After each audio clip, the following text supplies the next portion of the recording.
problema. ¿Tiene micrófono ahí? Hola. Más que los que no tengan micrófono, Hola. sí los invito adelante, si no podemos hacerlo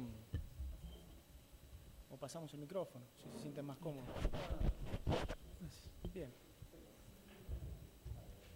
Lo escuchamos, Bueno, licenciado. muy bien. Muchas gracias, señor presidente, señoras integrantes del tribunal. Este momento de las últimas palabras, ya el nombre es medio impactante, ¿no? Porque últimas palabras da la sensación de que algo se acaba. Yo le preguntaba a mis abogados, porque siendo tan cerca de la resolución o de cuando se da a conocer, es evidente que no puede cambiar muchas cosas. Entonces les preguntaba cuál era el sentido de las últimas palabras. Me decían que venía de la formalidad de los juicios en Roma, donde parece ser que el defendido no podía hablar y era todo a través de sus abogados, entonces era su momento de expresarse. Y estuve leyendo también que en la época de los Tudor, antes de que los decapitaran o los ahorcaban, tenían la posibilidad de hablar frente al público que se juntaba a ver a presenciar esos momentos. Y con todo esto en la cabeza, uno piensa, bueno, ¿qué es lo que debiera decir o a qué se debiera referir en la posibilidad de últimas palabras que no pueden tener un impacto en lo que va a suceder? Eso es un poco lo que tenía en tensión mientras pensaba en este momento. Y bueno, uno siempre tiene la expectativa de que ha sido escuchado y que ha sido escuchada las defensas y los testigos y, digamos, la mejor de las expectativas en cómo se resuelve una instancia de este tipo ante un tribunal. Pero tampoco podemos perder de vista que, al menos a través de la literatura académica y de los medios, se está dando mucho vuelta a esta cuestión del lawfare o de la utilización de la justicia para otros fines. Y por supuesto que yo creo que no va a suceder en esta instancia, pero sí ha sucedido en otras. De hecho, así hemos llegado acá en muchos de los casos, porque se habla de arbitrariedades, pero cuando las arbitrariedades se concentran en un grupo de personas, deja de ser una cuestión como si fuera una curva normal de estadística donde se distribuyen arbitrariedades y uno se da cuenta de que hay un sistema de persecución a través de esta lawfare. Sobre todo cuando lo puede ver en espejo en otras sociedades o en otros países.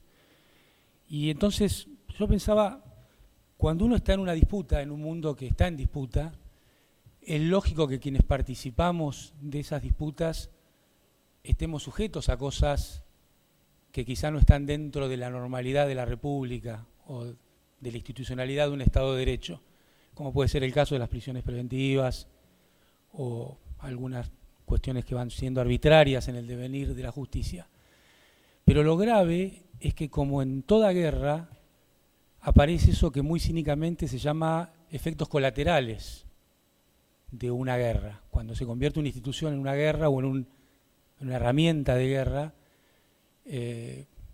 estamos ante la circunstancia que pueden aparecer daños colaterales. Y los daños colaterales no dejan de ser crímenes, aunque se quieran esconder atrás de un nombre que quiere ser más elegante o más académico.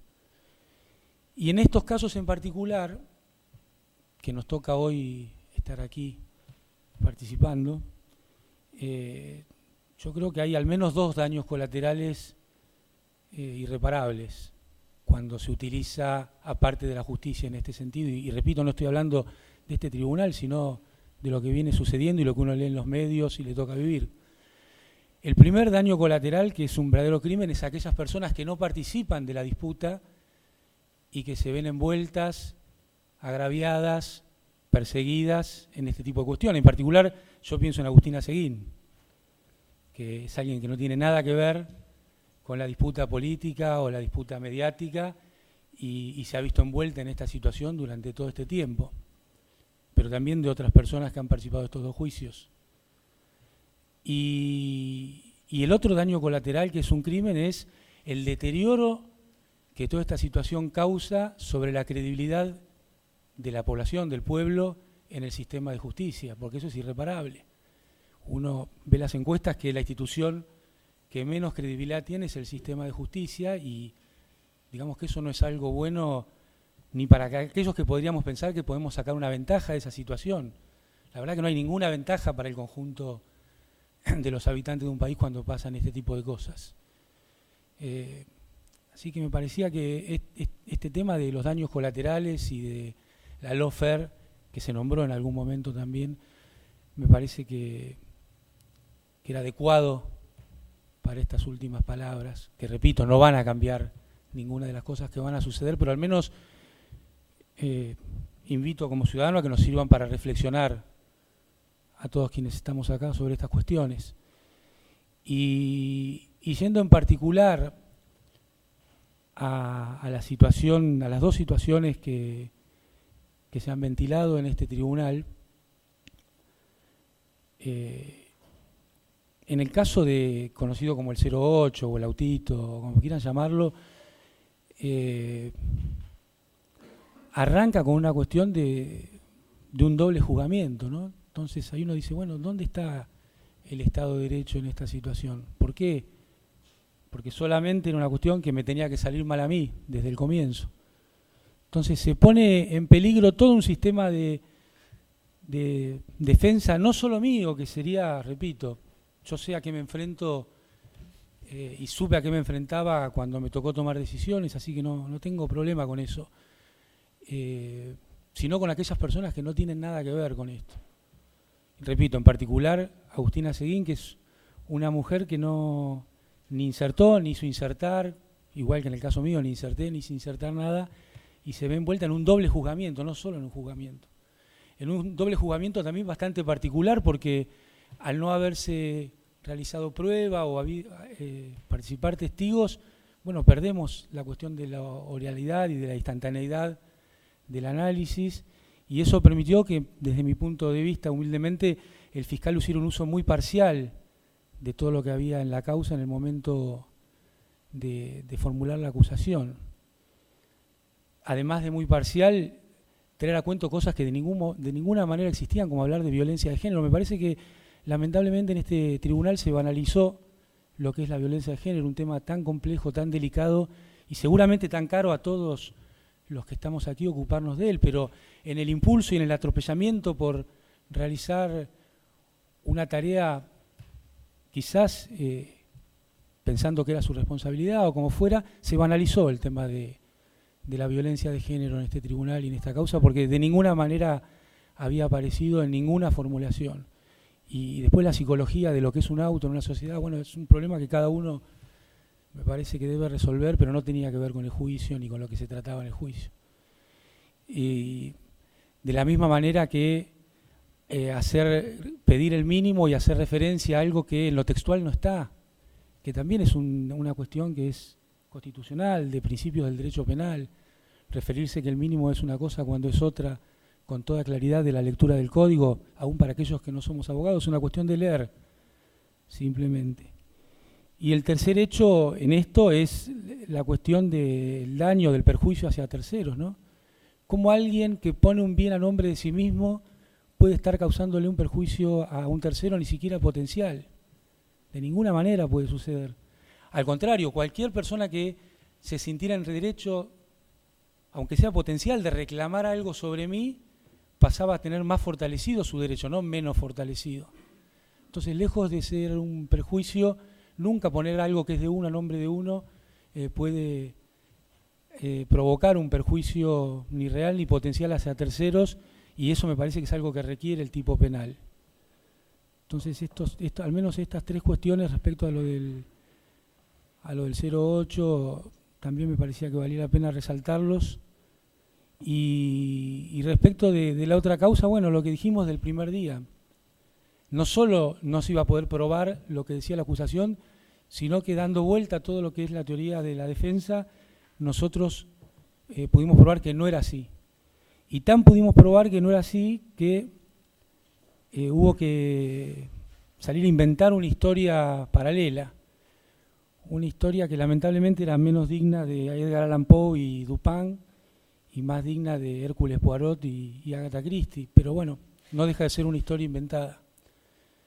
Y por eso decir que no existió lo que existió y que lo que existió no fue y que los perjuicios que estaban no estaban, Me parece que eso quedó totalmente claro y también muestra lo que pasa cuando se quiere usar al sistema de justicia para perseguir a alguien.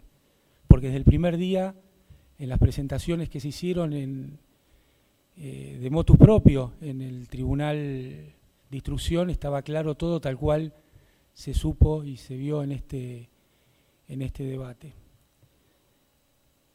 Y me parece que no hay mucho más que yo pueda decir, salvo sí, nuevamente decir que haber estado parte de la defensa o del tiempo de defensa en prisión preventiva también agravia el derecho a defensa en la Argentina. Y recordar que en el momento que el tribunal que dictó esa prisión preventiva, a las pocas semanas dictó, no el mismo tribunal, pero sí algunos de los integrantes, dictaron sentencias de montos similares sin prisión preventiva. Y bueno, que eso parece que sirvió para un sistema de ascensos dentro del sistema de justicia, ¿no? La verdad que como ciudadano argentino es parte de un periodo que, gracias a Dios, parece que inexorablemente se va a acabar y que va a ser parte de nuestra historia, de esta presión a la que se vio sometido el Poder Judicial, a la que se vio sometido todo el sistema de administración de leyes en la República Argentina. Y para mí lo importante de esto no es lo que pase sobre mí, porque repito, yo sé el juego que estaba jugando, pero sí lo que pasa sobre otras personas y sobre todo lo que pasa sobre el conjunto de los argentinos que con esta especie de show mediático que se montó alrededor del sistema de administración de leyes, realmente saquearon a la República Argentina. Nos usaron a nosotros sentándonos en el banquillo para saquear la República Argentina. Y no es que hay que comparar un delito con otro, yo no cometí delitos, pero a través del sistema de endeudamiento de nuestro país, del sistema de tarifas de servicios públicos de nuestro país, saquearon a nuestro pueblo y saquearon también al Estado argentino.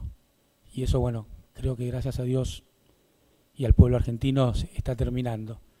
Pero para esto es, porque una pregunta que surge cuando se habla de la lawfare es ¿por qué?